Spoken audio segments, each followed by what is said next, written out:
Spirit Juice Studios presents coverage of NAB 2013, sponsored by Zacuto.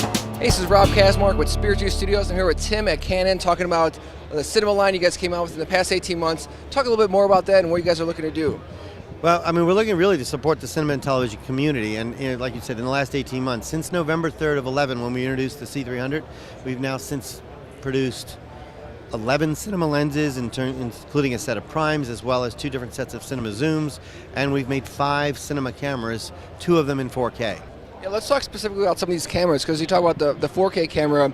The revolutionary is it's the first 4K camera in a DSLR form factor, which is huge. Yeah, the 1DC is really delivering on this promise that we've all been hearing about of 4K in the palm of your hand. It records in Canon log, you can shoot 24 frame, spectacular results, and just the ability to walk around like an SLR.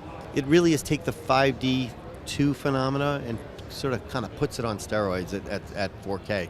The biggest thing too is that the low light capabilities. You know, I don't see any other 4K camera out there that has that great of low light capabilities, unless you're talking about the C500, which let's talk about that a little bit. Yeah, I mean, well, all of our cameras, the 300, the 100, the 500, we really do excel when it comes to low light. All these Mark II owners have all this Canon glass, and it's like a lot of times people are like, well, should I be investing in all this Canon glass? Well, now you have the cinema line that takes all the EF mounts, and that all those lenses that you invested in are still valuable. Let's talk a little bit about some of the firmware upgrade that you guys just announced. It's coming out soon. Well, soon, October, soon. Yes, soonish. In response to feedback that we're getting from like television networks, that they deal in a 1440, 1080 kind of signal, not a 1920. So firmware upgrade will give them another compression, another file size to record, which is 1440 along with the 1980. And then as well as what we did on the C100 was put in autofocus in the 100.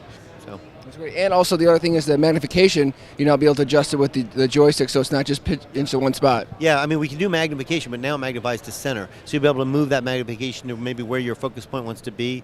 So if you're framing up, you're looking for where the critical focus point is, bang in, and that really plays big into 4K, because you got to be tack on if you're going to play in the 4K world. So there's so many features that if we had all day to talk about, you know, on the C300 that makes shooting, especially those that are coming from like myself, we were shooting on the Mark II. It was a great camera, but there was a lot of things that we wish we had.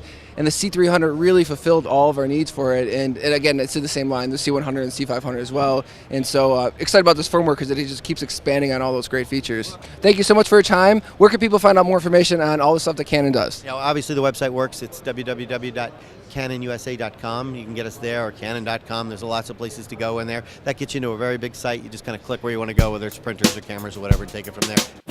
Stay tuned for more coverage of NAB 2013, sponsored by Zacuto. Innovation at its best.